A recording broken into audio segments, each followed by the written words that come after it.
Alright, skipping the intro, you already know what time it is, ladies and gentlemen. Welcome back to another random recap. And as you know, the first round of the NFL draft is officially over. As I am recording this, it is the day of the second round and possibly day 3. Which I will say, if I had one word to sum up the first round, I'm gonna say shocking. You know, it's like there were a lot of reaches, there were a lot of shockers, and yeah, there were just a lot of picks that made me go down. All I know is it was a pretty entertaining draft. That's all I really gotta say. In this video, I'm gonna be grading all 32 selections based on my own opinion. What I would have done here, or if I really like what the team did here. Let me just remind everybody real quick before we do get into the video. I am not a professional, by all means. I'm the furthest thing away from it. I might be wrong on some of these picks. Shit, probably a good amount of them. Which, all I ask is, if I am, please correct me down below in the comments on what you would have done instead, or if you really like the pick the team went with. I would like to hear everybody's opinion on what you graded some picks instead. My point is we're here for a good time, not a bad one. So that being said, let's get into the 32 draft selections for round 1. And with the first overall pick in the 2026 NFL Draft, the Las Vegas Raiders select Fernando Mendoza. Alright, Mendoza was selected with the first overall pick to the Las Vegas Raiders. Now, what do I have to grade this? I mean, it's kind of obvious. I'm going to say A+. He's not just another pick for this team. They got the right pick. It's the perfect pick. A pick that had to be made to save this sorry-ass team from another year of misery. Another year where they probably would have kept riding the quarterback carousel after the disaster that was the Geno Smith experience. Where instead of riding back, they wrote up a deal to get his ass on a one-way flight to New York with no intention on ever coming back. That was horrifying. Please, never again.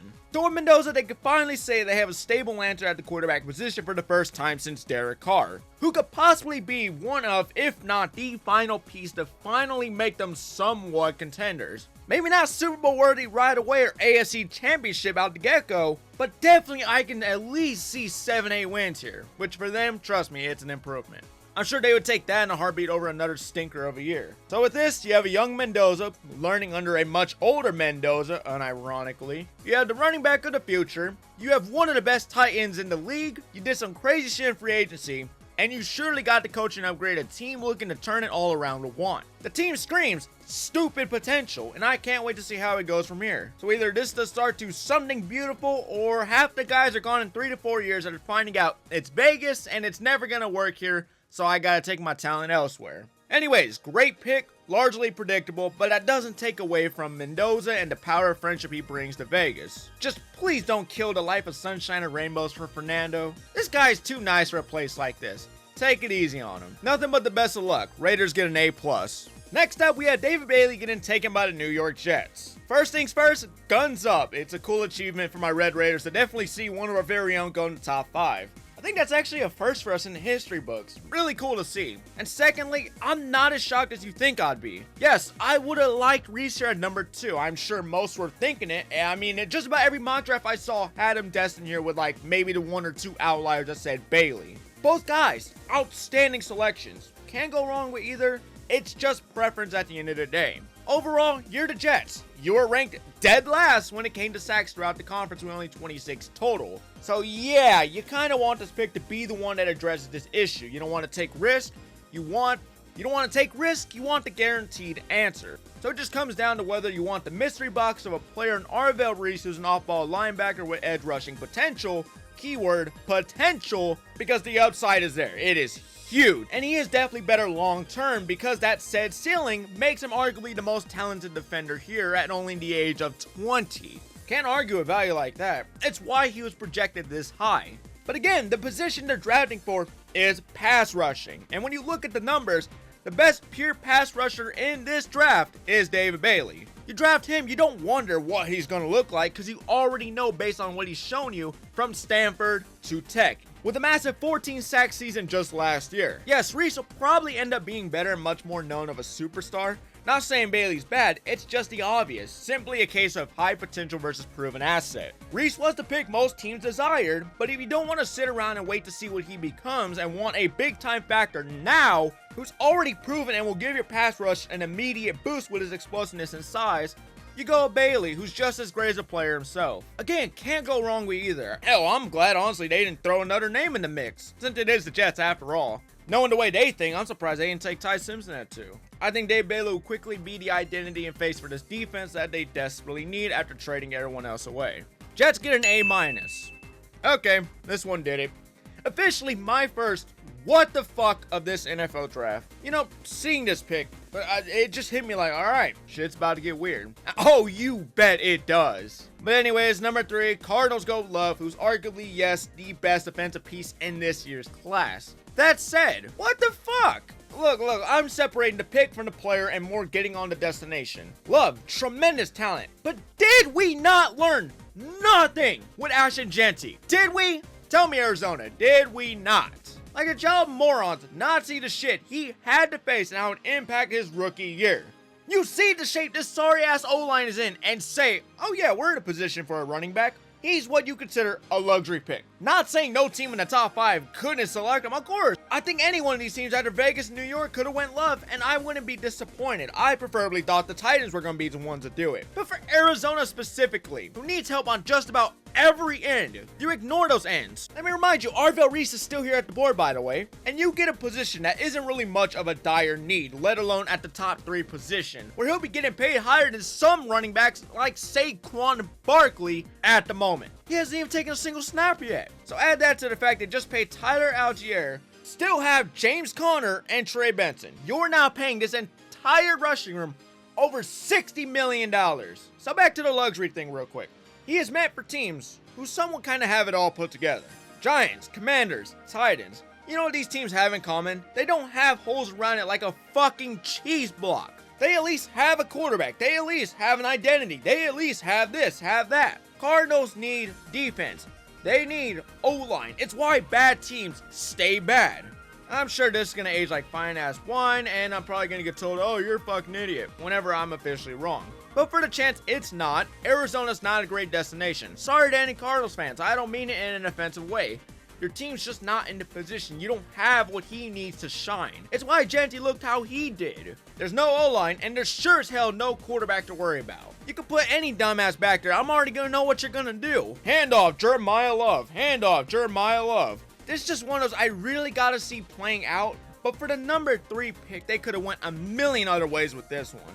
Most importantly on the defensive side, since all your rivals got so much better on the offense. Just puzzling to sum it up. I mean, he's going to be a dog for sure, but don't be shocked if the team around him fails what he could have been somewhere else more completed ready for a player like his caliber. I'm going to give the Cardinals a C+. For as harsh as I am about the pick, he's still Jeremiah Love, and I love that itself. I think he's going to be a fantastic player in the league. That one Joe Burrow in the league was tough enough, so why not make it 2? By that, I mean getting your quarterback a top-tier weapon, only to have traffic cones be his only form of protection. Just brilliance. Jokes aside though, I like the pick, and it would be ironic to say Cam Ward needs a weapon. They get said weapon, and we dog on it. Moral of the story, you can't please everybody. But I know who will be pleased, and that's Cam Ward. Until you remind him what his O-line looks like, and that he's still gonna have to run like his life depends on it when the pocket explodes in the first blink of his eye. It's a reliable target, and one he could really use. Hard not to justify that. But it's definitely something to do when Arvell Reese falls at number 4, and at some point during the offseason you were considering defense. Just something to have sitting on the back of your mind. Could have been Reese, Caleb Downs, Sonny Styles, anyone really on defense I wouldn't have batted an eye. But hey, I can't argue against this one. Tate's gonna be a stud. He's the best receiver in the class for a reason, and it's gonna show in Ward slinging the rock to him and Robinson on a weekly basis. I'm gonna give Tennessee a B+. When I said Arvell Reese goes to New York, I really did not think this is what the football gods had in mind. It's New York, but the better team with it too, so good for him. And really good for the Giants, which for them has got to be a dream come true. It's not every draft you can sit still and have a top 3 player who's been mocked number 2 since the end of the NFL season, fall in your laps at number 5. Like, even if he doesn't play edge and remains an off-ball linebacker, you still win here at this pick because his ceiling is that large and Harbaugh is his coach for future development. I can't say they're going to be a playoff team this season, but eventually, sooner or later, the levels of talent they're adding will eventually click, and this team is going to be dangerous. Giants get an A+. See, this is going to where it sounds like I'm ranting, I promise. I'm not. I don't hate the pick, alright? This is where bias is going to kick in. But when I saw my Chiefs trading up to 6, I assumed, oh shit, we're going Ruben Bain. This is who we were going after. You know, this is who I want, this is who I've been going into the draft thinking this is who we were going after. I mean, hell, I saw the trade him. I was like, okay, maybe even Sonny Styles, Caleb Downs. Did not click in my mind. We were trading up 3 positions to get somebody who was going to be there at 9 anyways. And I don't know, well, the Saints liked him. Washington, doubt it. I doubt they were going to go cornerback seeing it was still up for grabs, and if he did get taken, so what? Yes, Delane is good, but we've shown we could take corners in the later rounds and turn them into stars in no time. And it's not like Delane was the only corner here. Jermon McCoy exists, Colton Hood exists, Brandon Cisse, he exists, Chris Johnson might have possibly been there later. You get my point. Again, not complaining, it's always a great thing to add to the defense. Delane is a talent himself, is a really good one, but we did not need to trade up. I love the aggressiveness, but even if this doesn't pan out the way we're expecting, then we got fleeced by the Cleveland Browns. Anyways, back to Delane itself. I love the pick. McDuffie's gone, and yes, we do need another lockdown guy. So what better than the best corner in the class? Hopefully he quickly becomes one of the guys for the kingdom. Give my Chiefs an A. Funny enough, the only pick of my mock draft that I actually got right in the top 10. Thank you, Commanders. And of course, they end up going Styles because it just makes too much sense. Washington needed to fix the defense badly, and they might have just done it with Styles himself. Got everything you want. The size, range, physicality, it's exactly what Quinn likes in the middle. And it's a much needed upgrade from Bobby Wagner, who I think just got thrown into retirement based off this pick. He brings way more juice, way more range, and he's only 21. If you wanted an immediate impact player now to pair with Chanel, you got it with this selection. Commanders get an A. Alright, number 8, we have the Saints going Jordyn Tyson. Let me quickly restate this for those new here. If you ask me, obviously after the college football season ended, I always thought Jordyn Tyson kind of was the wide receiver one. I think he's the most talented wide receiver in this class, and he offers the highest ceiling. That said, he is not wide receiver one because injuries follow this guy like a crazy ex-girlfriend, and it's why he's the wide receiver too. He just can't stay healthy, and that's what made it a concern to whoever takes him. Not that he won't easily be your best receiver by like midway throughout the season, but it raises the question, can he even make it midway through a season? If he can stay healthy, fantastic, amazing pick. Him healthy would have went with Forte, I'm sure of it. But the main reason he didn't is because the medical history doesn't lie. No team wants to use a high pick on a guy they're not sure can remain durable enough at the next level. So yeah, I would take the safe option before I take the risk. It's why even Lemon was in talks at the wide receiver 2 position and Tyson was at 3. It's all just medicals, and for the Saints, I'm confident they don't obviously want the injury proneness. They took the guy because he's an insane talent and they want to see him dominating the field, not the injury report sheet alongside Chris Olave by like week 4. So while I love the pick and believe he's going to do great things with Shuck, I gotta see him be consistently healthy. As I always say, and plenty of others will agree with, availability is the best ability, and he just doesn't offer much of it. You could be as crazy talented as he is, but if you can't be on the field, man, that's gonna suck. Especially if Olave goes out himself yet again, or just anyone else on this team in general. No one on the Saints can stay healthy. So benefit of the doubt and prayers Tyson stays healthy. The NFC South is fuck, and the Saints are about to go crazy. Worst case scenario, they do just about the same as every other year. Not the worst because they have the talent who can clearly compete, but not the best either because they have talent that also can't stay healthy. Please let them stay healthy. I'm gonna give the Saints a solid B. I really hope this one works out.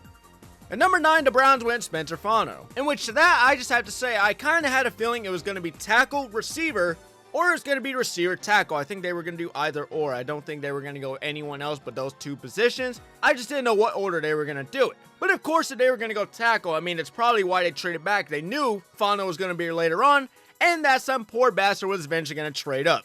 My Chiefs. Anyways, great pickup. I mean, definitely something to add towards the struggling lineup they've been working on since the offseason. I mean, I know I would with a division like this. Do you know the type of killer Sanders going to be facing on a weekly basis? Like, the worst case scenario will be Sanders getting hurt, so to prevent that, you build him an indestructible wall to hide behind. Again, a receiver would have been nice, but there are some sleepers for the later rounds, and of course, as you've seen how the draft plays out, they'd eventually get someone who should have been in the first round, way late in the later rounds. Plus, with no Tyson, no Tate, so unless you're 100% sold on Lemon, you don't reach just for the sake of a need at the department. Tackle was the next best thing besides receiver, so good pickup with Cleveland. I'm going to give the Browns a B+.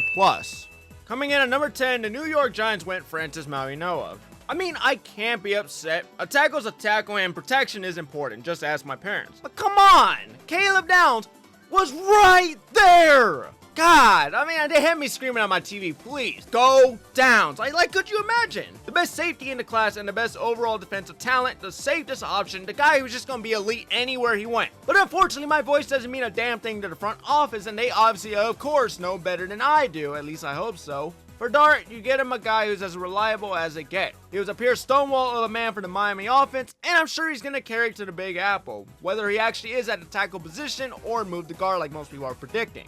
I mean, the guy was mocked as high as Arizona with the minimum probably being Miami, so pretty damn good value for a player who could be a day one impact right away. Giants get themselves a B, B minus. I mean, you could pick between the two just because I don't know what he's playing or what the Giants believe would suit his abilities best. I will say though, I love to fit more here at New York than I would have if he went to Cleveland one pick prior. So for New York to get him here at number 6, that's a great pick. Definitely not like there was anything else here that would have been so much better. They were this close to giving Harbaugh his Kyle Hamilton in New York. What a damn shame. I gotta say B just because while a tackle's great, what happens next also really makes this pick even worse. For this pick, I would like to say thanks New York. No, I am not a Cowboys fan, but we might as well start preparing to say that line early on because this is one of those they are not going to live down if Downs works out. And of course, unironically, it's your division rival you let get a talent like this. How the fuck do you just let this happen? Well, the guy's secondary went from absolute dog water to top dog status within just this one pick. Like overall with this class, he was one of the most safe options who was guaranteed elite wherever he went. And I know he's someone Dallas has had on the radar for some time now, it's just wow. Didn't actually expect him to be here for the taking. And the thing is, they didn't even have to give away much to trade up. I was over here thinking they were about to sacrifice a leg and a limb to get someone like his caliber, even Sonny Styles. But no. He was here, mainly thanks to a weird-ass draft where Delane went higher than expected. Same with Tyson, 2 tackles went back-to-back, and most importantly, New York not taking the swing at Downs like they should have. I'm telling you, this is going to be a pick that bites a lot of teams, mainly the teams above this, right in the ass, especially the Giants. Thankfully though, he'll only be here for his rookie contract since Jerry Jones treats second contracts like the plague, you cheap bastard. So for a defense that basically allowed the most passing touchdowns last season, he's the perfect pick. He was a stud in my Crimson Tide, was a stud with the Buckeyes for their championship run and last season, and will more or less likely still be held to face in the big league. Cowboys get a fat A+. Next up, we have the Dolphins going Kaden Proctor. And I swear my second official what the fuck is this the draft has landed. And trust me, really, what the hell is this selection? I get it, the draft's been crazy, but that doesn't mean just pick all willy-nilly and shit because, oh, I want to keep it on the crazy train. Like, some of the picks have been crazy, but they have been understandable. I don't know what type of airball this was. I'm a Crimson Tide fan, and I'll tell you firsthand, he had no damn business whatsoever being this high. Not saying he's horrible, but he's not top 15 quality either. Monroe, Freeling, Caleb Lamu, Blake Miller, you could even took Iona here, and it would have made much more sense. Like, imagine yourself in the shoes of Miami Dolphins. Although Dolphins don't wear shoes. Either way, picture the scenario. You have next to nothing to offer for your young quarterback. You just gave a bag. You traded away his only weapon. This O-line, sorry as hell.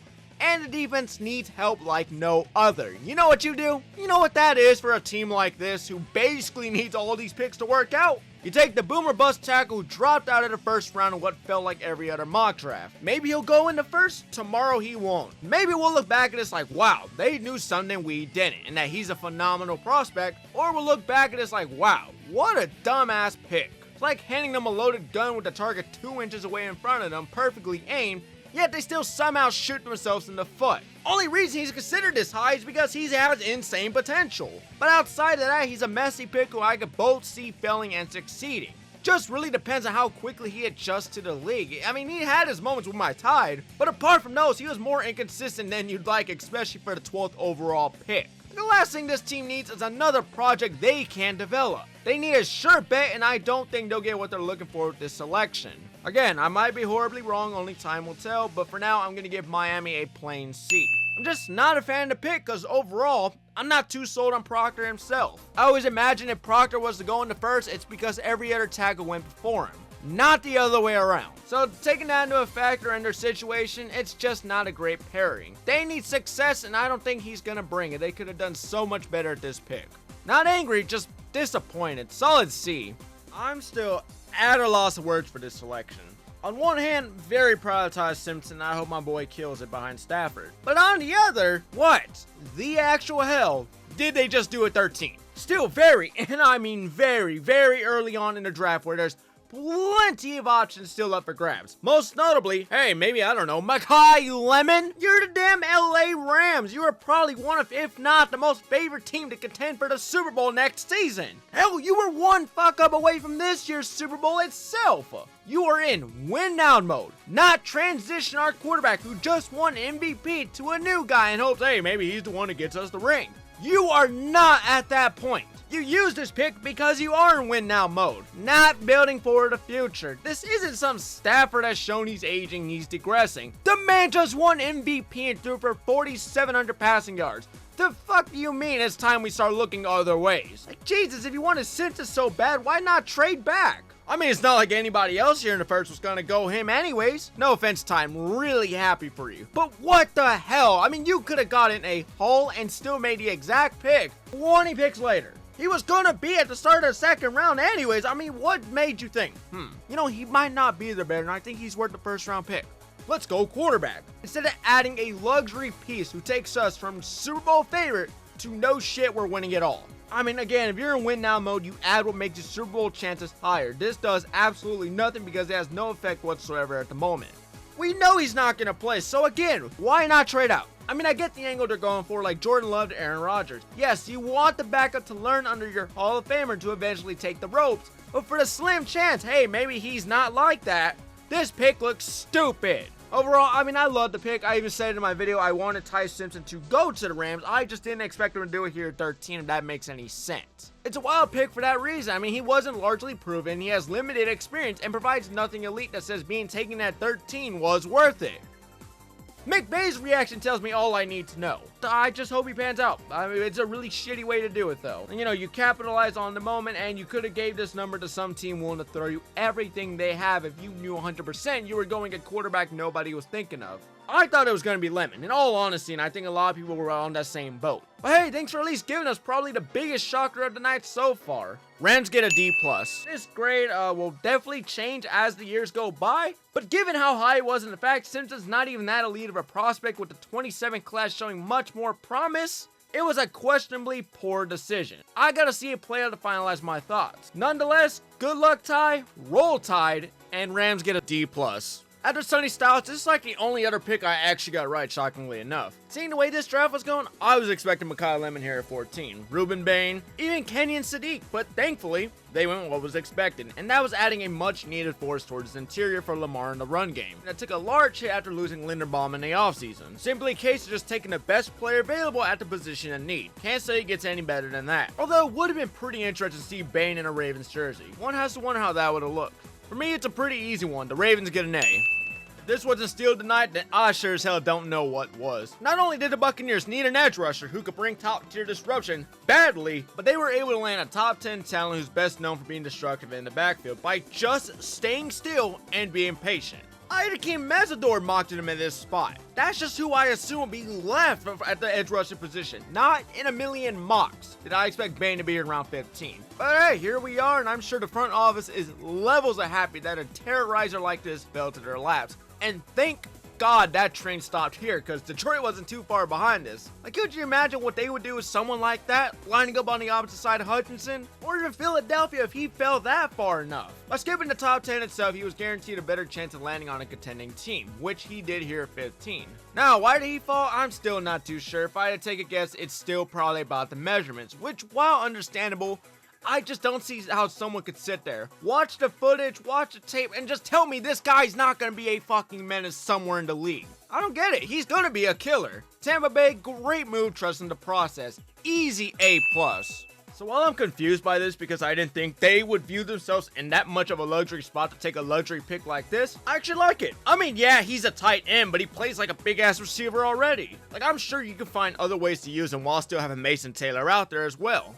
The way I see it, Mason Taylor's good, but Sadiq has the elite potential to be one of the league's best someday if his quarterback, isn't bum-ass Geno Smith. Obviously, that's not going to be the long-term plan. I think he's going to look really good if he's reunited with Dante Moore, Jets somehow landing Arch Manning, Julian saying if he declares John Mateer, or even if they draft someone later like Garrett Nussmeier. It's a move for the future than it is the moment. A freakish athlete like this, with speed like his for the position, does not come around often. So of course, I agree taking a chance when it's there for the taking. It's a high pick, but not too high to where I say it's a bad pickup. Plus, them getting Cooper Jr. later makes up for those who wanted Lemon here instead. I'll just have to see how this pick plays out and how they use him this rookie season. But seeing who his quarterback is, my expectations are not going to be that high anyways. I do think there were other teams that could have definitely used him, but again, in the future, this pick's going to make a lot more sense. B+. I had to do a double take for this one. Like, I don't mind the pick. I myself had them going tackle if you look back at my mock drafts to replace what was lost in the offseason. But it's definitely something to sit there and ask. Why not Monroe Freeling? You know, the tackle people were projecting as high as Cleveland in the top 10? You know, I was just sitting here thinking, oh, okay, he's here at 17, they're on the clock. They're gonna go Freeling, or even Caleb Lamu, which to my surprise, they actually didn't go either. Not saying Blake Miller's a bad choice either. He's a very consistent tackle with lots of proven experience at Clemson with nearly 4,000 snaps taken. I mean, I had Miller mocked to the Niners later on in the night anyways. I just didn't expect him to go here before Freeling, or even before Lamu. Just goes to show, we really do not know shit in comparison to the actual scouts. What a surprising draft it's been so far. Good pickup by the Lions, B+. By all means, I get where the Vikings are coming from with this pick, but man, I am not sold on Caleb Banks. To the point to where I and many others had him dropping out the first round. Not a damn top 20 pick. Again, I get it. His upside is crazy and potential is through the roof, but he's got a better chance at busting than he does booming. He's too injury prone. Hell, I think he's coming off a foot injury now at the moment, which for a guy his size isn't going to be something he can just shake off. He's too inconsistent, production at the college level never stood out. It makes a guy like him a giant risk for a pick this high. Like, this is swinging for the fences if I've ever seen it. Talent-wise, yes, the best defensive tackle in this class if it all clicks. But because of where he lacks in said injuries, it's a shot in the dark I don't think most teams here would have made. Like, after they found out about said foot injury, it's what dropped him out of first round talks to begin with. If you want to go to defensive tackle, I would have took Peter Woods, Caden McDonald. I mean, if I really wanted a tackle option who was safe and consistent, I would have went either one of those two. With Banks, you're only taking him with the hope you can unlock his potential and avoid all the other shit that made his career a mess up to this point. Quite a gamble for the 18th pick. I mean, they wouldn't be the first team to waste a high-end pick on an injury-riddled player because potential. I swear that word gets a lot of teams more in trouble than they think. So either this pick absolutely works out, I'm wrong, he gets top-tier coaching and becomes a nightmare in the trenches, or he becomes an expensive piece on the bench. Time will tell. I'm going to give Minnesota a C+. Most teams passing on Freeling, shockingly enough, after I've been told numerous times over the last couple of weeks, he was for sure going to be the first tackle taken off boards. Anyways, Monroe finds himself here at number 19, which for the Panthers and injuries they faced in the offseason, it's had an effect on the O-line, and surely a tackle at that point was inevitable. It was just whether they're going to do it early on in the first or later on somewhere like round 3 or round 4. But when a guy like this is at your selection, you can't help but think you might have to do it. Probably not for this year, as I mentioned in my mock draft video. He only really has 1 full year of experience at the position. So while being good, with proper development he can be a lot more. So expect a whole lot of learning his rookie season. But once you get past that, like let's say development works as planned, you now have a long-term solution at the position. It's an investment worth your while, especially if nothing else on the board piqued your interest. Just getting what's best available for your current situation. Panthers get an A-. When life gives you lemons, you say fuck the Steelers. Cause wow, this pick is funny. Like, I kid you not, they had this man on the phone already being passed around the room like a blunt. Hey Lemon, how would you like to be a Pittsburgh Steeler? Hey, you're gonna look great in black and yellow. Hey, we might not have Aaron Rodgers, but we have Aaron Rodgers. Billing this guy with Pittsburgh propaganda, getting him ready. Hell, they already probably booked him a goddamn apartment to come visit the team the next day. Already had the hat ready to go and everything, and in the moment, Howie Roseman says, fuck all this, trades up and snatches him straight out of their reach. That is the most Philadelphia shit I've ever seen. Good stuff. I love the aggressiveness. I mean, that's how it should be. You want something good, you go and get it. And that's what they did. What this also tells me is goodbye, A.J. Brown. Hopefully you have a great book for the next bench you're at, and hopefully you also complain less at your next destination, which is more or less likely going to be New England. Eagles get an A for not only making the draft way more funny than it needed to be, but landing Amon-Ra St. Brown off of Timu. Great pickup. Max from Arizona State. Yeah, quick apologies, I can't say that guy's last name for the life of me. Anyways, it's unfortunate, it really is, and it's gotta suck to be this guy knowing you were the afterthought of Mekhi Lemon. Like being the side chick they went to after the main one left. I don't want to say this was a panic pick, but if I'm correct, I don't even believe they met with Max prior to this. They invited other tackles, but I don't think he was on that list for visits. But I mean, it could have been worse. They could have force picked another wide receiver because why not? So at least they didn't panic that hard where they forced a player they weren't completely sold on. Now back to the pick itself. I don't know much about Max here other than that he's a raw talent and didn't give up a single sack his senior year. But what I take with this pick is that Jones is about to be booked a one-way ticket out of Pittsburgh. Injuries suck, but you gotta accept reality for what it is at times. And sadly, if you're not gonna be able to play a role, I gotta find somebody who can, despite how good you were when healthy.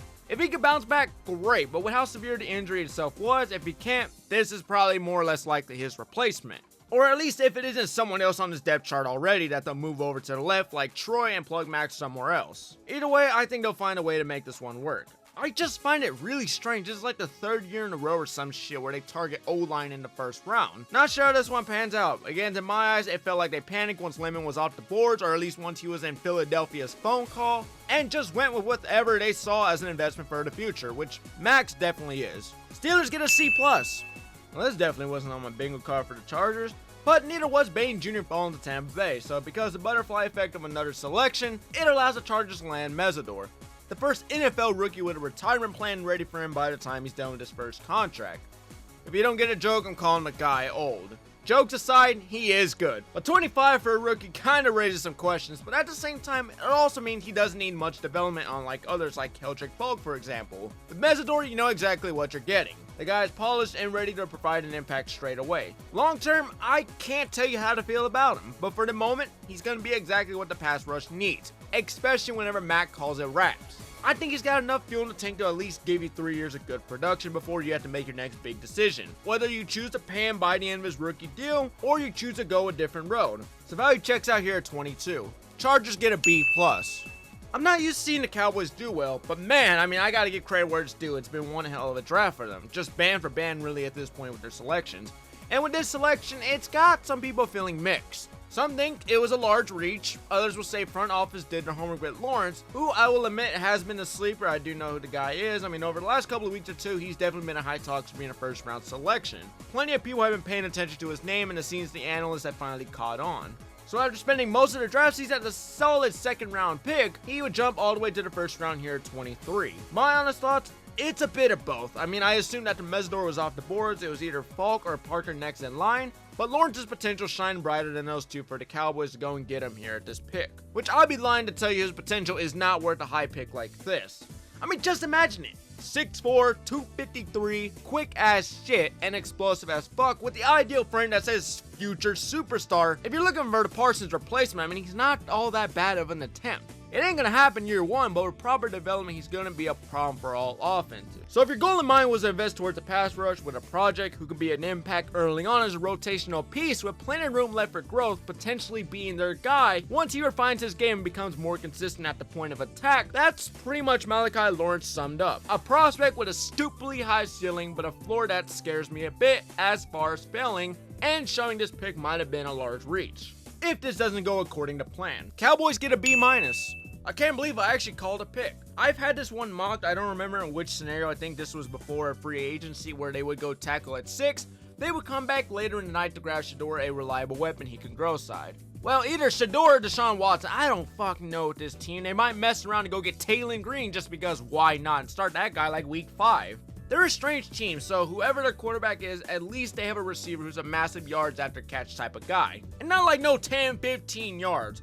I'm talking blinking this son bitch down the field for 50. The playmaking ability is real with Concepcion and probably would have been a higher pick if he didn't drop the ball so much.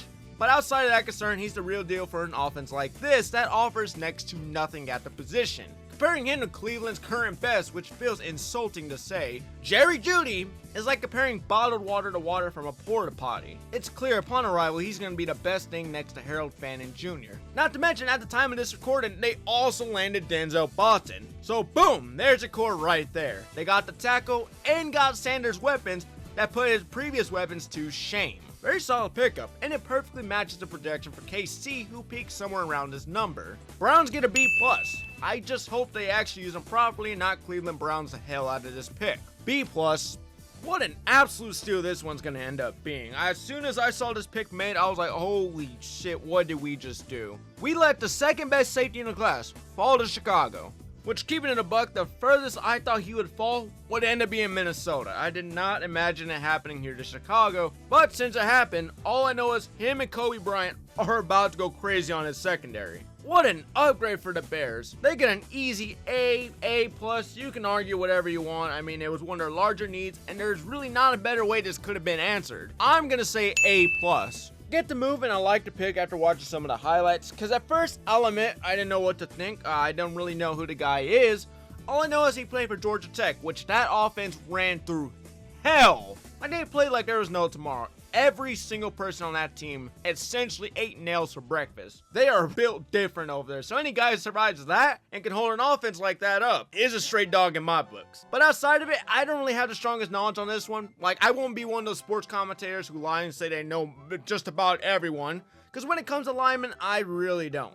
I obviously know, like, the more big names, you had the more talked about ones like Pregnon, Vega, Bisontis, but I didn't really know who Rutledge was, and for most sites I could find his profile, he more or less likely projected as a mid-second round pick with guarantees going for pick 100 at best. Not many people, some did, but not many said he was a first, so the pick does seem kind of rich for a guard who wasn't really going to go this high anyways, but I like the vision. I can see it. Like, can it work out? Absolutely. I mean, it helps I got McDonald in round 2 to make up for it, but for the pick itself, it's pretty self-explanatory. Texans traded away or got rid of most of their line help from last year, which wasn't really that good to begin with, and they need an interior badly to fix that. Not just another guy, but a real tough sumbitch to do the job. Which, while also looking at his profile, it was highlighted that this guy played through the pain of a fucking car accident which nearly took his toe off. If that doesn't scream toughness, then I don't really know what does. Not to mention he's 6'4" and 318 pounds. So this large, beefed up man is really what they can use. So I like the pick. I think it's going to pay off, but the question is, will it pay off good enough to justify bringing him up all the way to pick 26? Just another pick, only time will answer. But at the moment, despite being a need, it is somewhat a reach that they traded up to do. Texans get a B. Simple. Stroud's protection is very important. I mean, I can't stress that enough. And it's an attempt. I like they're at least trying, because the most Texans type of thing would have been grabbing him a receiver and calling it a day. I see this one working out very well. Plain B. At this point, I don't even give a damn if it was Jermon McCoy with no kneecaps. Any corner is better than what they got going on over in Miami secondary already. Again, this team is in horrible condition and needs help in just about every corner, including corner. So adding Chris Johnson takes it from sinking in the deep end to just above the surface and levels of fuck. His presence is the improvement we were talking about in the offseason when mentioning things they needed to add. They got the tackle, despite not being the best tackle, it's still a tackle, and now they get the corner to rebuild with on that side of the ball. Dolphins get an easy B+. I like Caleb Lomu. A bit chalky felt this low, but really glad he's going to a championship contender. The only thing that confused me about this pick is the known fact he's a starting left tackle at Utah for the last 2 years. Not the right. You know who plays the left? Will Campbell. The guy you just spent the 4th overall pick on not even a year ago? So unless Lomu's going to play the right to eventually replace Morgan Moses, which to be fair, I don't even know if he's physically built ready to start there if the season started tomorrow. So if the intention was he's playing left tackle, then I don't get the pick unless Campbell himself is moving to the right or he's being thrown to the inside. Gotta see this one play out. Nonetheless, Lomu will be used, and he'll show why he should have went much earlier than this pick. Patriots get a B- just because I don't know how they're gonna do it. So until then, my mind is set on that. Gotta keep telling myself Omar Cooper Jr. is not a Chief, because fuck man, I really wanted that to happen here. But unfortunately, again, my voice doesn't mean a damn thing to anybody in the front office. In their eyes, it's best to go defense on both picks, investing at the corner position with Delane, and now hopefully securing the defensive tackle of the future as well in Peter Woods, who really shouldn't have been here anyways if the Vikings actually did their homework correctly and saw Chuckle Nuts over there from Florida was not healthy and was not worth a pick that high, and should have not went over Woods, who's more proven despite a disappointing season at Clemson just last year. So now, when we look at this position, there's actually somebody we can turn to develop that we can later rely on whenever Stone Cold Chris Jones turns a new leaf. All I ask is give me that disruption Woods was giving out to every team like it was candy back in 2024. If we can get some of that, the middle of this line is saved and we'll be back to being a pure unit in no time. Gonna give my Chiefs a B+. I love the pick, but I was really hoping he went somewhere else. No offense to any Jets fans. Of course, there are any still. But I want him somewhere that was actually going to give him a good quarterback right away. I mean, he's getting balls thrown on by Geno Smith. Can he revert back to Seattle, Geno? I mean, if the O-line gives some time, maybe. But my expectations are beyond levels of sunk. I mean, somehow, the Jets can build quite a talented team that only the Jets can screw up by making their quarterback choice based on a coin flip. Heads, it's Geno Smith. Tails, it's fucking Bailey Zapp. And if it lands dead in the middle, you get Brady Cook. Great picks for the future though, can't really argue against it. Manning is gonna love what he has. Cooper Jr., Sadiq, Garrett Wilson, a really good O-line, and hopefully a running back like Breece Hall if he actually stays on his own terms. You know, once they take the shackles off, I'm sure he's running away as far as possible. Either way, the team has potential for as much as I dog on them. There's lots of talent to go around from the offense to the defense. Just don't pay attention to the quarterback spot and you would see at least 7-8 wins. Gonna give him a B+. It's really been a perfect draft all around for this team, regardless what the season has to say for it. The future is somewhat bright. That is until they find a way to ruin it. B+.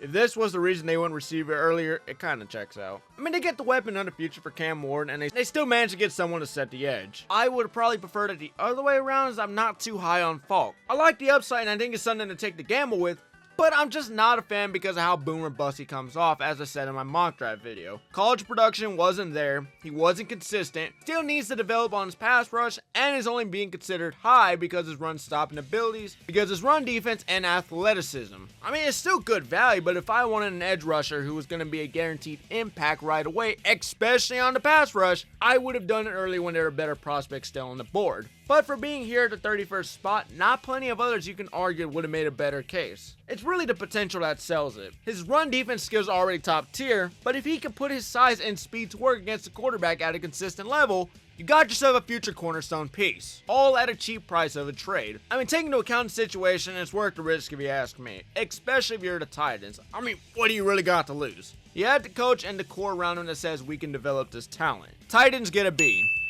Look, I ain't gonna waste a lot of time here. Not a giant fan of the pick. I think it's a pick that definitely will make its worth, but it's just Price was a solid second round guy. He was not really viewed as a first rounder to most teams. Not saying Price is gonna be bad, I think he has a lot to offer, but for being a first round pick, I don't think he did enough at Notre Dame to prove that. If the Seahawks weren't trying to fill that K9 role, I don't think they would have reached with this selection. Seahawks get a C+. And that will do it, ladies and gentlemen. Thank you so much for watching another random recap.